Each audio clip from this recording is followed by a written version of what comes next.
میں نے وہ گولی اٹھائی، وہ پھر دوڑ لگائی ننگے پاؤں، اور مولانا رحمہ اللہ فوت ہو گئے، سر پر رضائی لے کے لیٹے ہوئے تھے، تو میں نے ایسے پاؤں دبائے، تو انہوں نے رضائی اٹھا کر، ہاں کیا بات ہے؟ میں نے کہا جی یہ چائے ہے اور یہ سر درد کی گولی ہے، آپ کو درد ہو رہا ہے، نوش فرمائیں۔ تو ان کے ہونٹ ہلے، میں نے نہیں سنا، دعا دی انہوں نے مجھے۔ کیا دعا دی؟ وہ خود فرماتے تھے کہ طارق جمیل کی قبولیت میری دعا سے ہے، اور ایک میرے ساتھی تھے مولوی خورشید کی قبولیت میرے ڈنڈوں کی وجہ سے، اس کی پٹائی بہت کی تھی انہوں نے، تو میرے بارے میں فرماتے تھے کہ یہ میری دعا کا اللہ نے اس کو سلا دیا ہے۔ تو انہوں نے بے ساختہ مجھے دعا دی، وہ میں نے سنی نہیں، چائے پلائی، گولی کھلائی، تو اللہ نے کیا سے کیا کرتے۔ میں اپنی بیگم پھوپھی رحمۃ اللہ علیہ، والدہ رحمۃ اللہ علیہ کے ساتھ حج پہ گیا، ان کو لے کر میں باہر نکلا تو دو بوڑھی عورتیں بیٹھی تھیں۔ میں کہ اماں جی کیوں بیٹھی ہو؟ کہ پوتا راہ بھول گئی ہیں۔ اب میرا بھی وہ دوسرا حج تھا، مجھے بھی مدینہ کا حدود اربا پتہ نہیں تھا۔ میں کہ کوئی ہے تھوڑے کول کارڈ؟ انہوں نے کہا اے کارڈ ہے۔ میں کہا چا آ جاؤ، اور دونوں چل پڑی۔ مجھے ایک عرب ساتھی نے پورا گھر دے دیا بس، جو دروازے پر پہنچے تھے ایک اور کھانے لگی، نہیں میں نہیں جانتی، وہ کرنے کے دیکھ کے نا شور شریف لگتا ہے، کوئی ایڈی وڈی گل، آ جا آ جا۔ وہ دونوں کو لے کے میں نے اپنی بیگم سے کہا کہ ان کو کھانا کھلاؤ، اور وہ کارڈ لے کر میں اپنے ایک دوست کے پاس گیا، وہ جو جس کا گھر تھا، میں نے کہا اٹھو دکان سے اور یہ پتہ تلاش کروا۔ تو ہم دونوں گاڑی میں بیٹھے اور گھومتے گھومتے گھومتے کوئی آدھے گھنٹے کے بعد ہم نے وہ بلڈنگ تلاش کر لی۔ تو ہم واپس آئے تو دونوں مائیاں عرب والے کی تھیں، سوئی پڑی تھی۔ میں نے کہا اماں جی اٹھو، تھوڑا گھر ویکھ آیا، تم لے جانا۔ تو ان میں سے ایک دم ہوئے بیٹا تینوں رب اپنے سونے دیا زیارتاں کرائی رکھے۔ میں نے بیگم سے کہا بیگم یہ دعا قبول ہو گئی ہے۔ 90 سے لے کر آج تک بلا ناغہ میرے رب نے مجھے اپنے گھر بلایا۔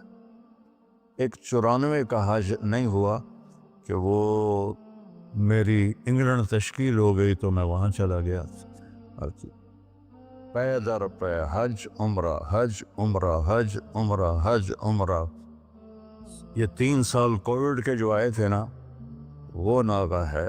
تو میں ہمیشہ کہتا تھا کہ اماں دی دعا۔ اب ایک مزیدار قصہ سنا کے پھر نماز پڑھنی میں طواف کر رہا تھا، تو میری نظر پڑی جواد وسیم پر، وہ مقام ابراہیم پر نفل پڑھ کے نا بیٹھ کے دعا مانگ رہا تھا۔ تو میں وہاں کھڑا ہو گیا، میرے ساتھی نے کہا طواف پورا کرنا بھی ہے، میں کہا پتہ نہیں اٹھ کے کتنے چلا جاوے، لہٰذا میں اس کے سامنے ایسے منہ کر کے کھڑا ہو گیا۔ وہ ایسے دعا مانگ رہا تھا، مانگتے اس نے جب اوپر نظر اٹھائی تو مجھے دیکھا، تو اس نے ایسے بھی نہیں کیا، اتھے ہی ہاتھ چھڑے دوڑ کے میرے پاس آیا، کہنے لگا مولانا تمہیں پتہ میں کی دعا کر رہا ہوں؟ میں کہا میں کوئی نجومی ہے جو انہوں پتہ لگے ہوئے؟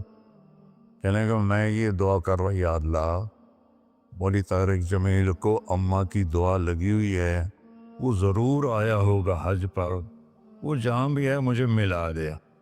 کہ یہ میرے الفاظ ختم ہوئے تو تو سامنے کھڑا تھا۔ تو اس میں آپ کو دعائیں ملیں گی بڑی زبردست۔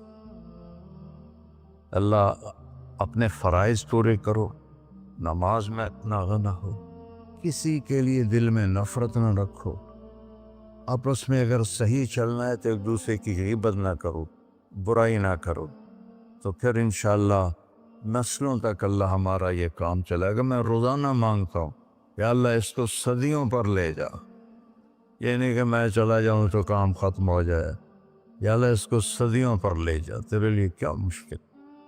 تو میں آپ سب کا شکر گزار ہوں، اور یہ جو انہوں نے اتنا خوبصورت انتظام کیا ہے اس پر بھی انتظام والوں کا بڑا شکر گزار ہوں۔ پتہ ہے اس بستی کا نام کیا تھا پرانا؟ ڈل لالا۔ ڈل کہتے ہیں اس کنویں کو جس میں پانی نہ ہو، اس کو ڈل کہتے ہیں۔ تو یہاں پہلے آبادی نہیں تھی۔ 1945 میں ہمارا گاؤں ہے وہ ادھر حسین پراڑی والا، وہ 300-400 سال پرانا گاؤں ہے۔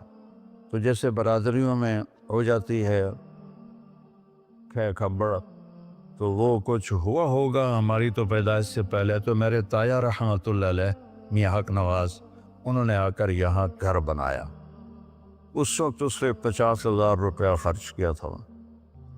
تو 1948 میں پھر ان کے چھوٹے بھائی تھے میرے والد، انہوں نے آ کے گھر بنا لیا۔ تو اس گاؤں کی ابتدا ہوئی اور بسم اللہ ہوئی۔ تو اللہ تعالیٰ اسے آباد رکھے، اس چھوٹے سے گاؤں سے اس میں یہ رونقیں لگی رہیں۔ آپ کے تعاون کا، ان مستورات کا، ان بچیوں کا، آپ کا سب کا انتہائی شکر گزار ہوں۔ آپ اپنے اس کو جاری رکھیں۔ میں اجازت چاہتا ہوں کیونکہ مجھے فیصل آباد نکلنا ہے۔ اللہ بہت برکت دے، آپ سب کو قبول فرمائے۔ السلام علیکم۔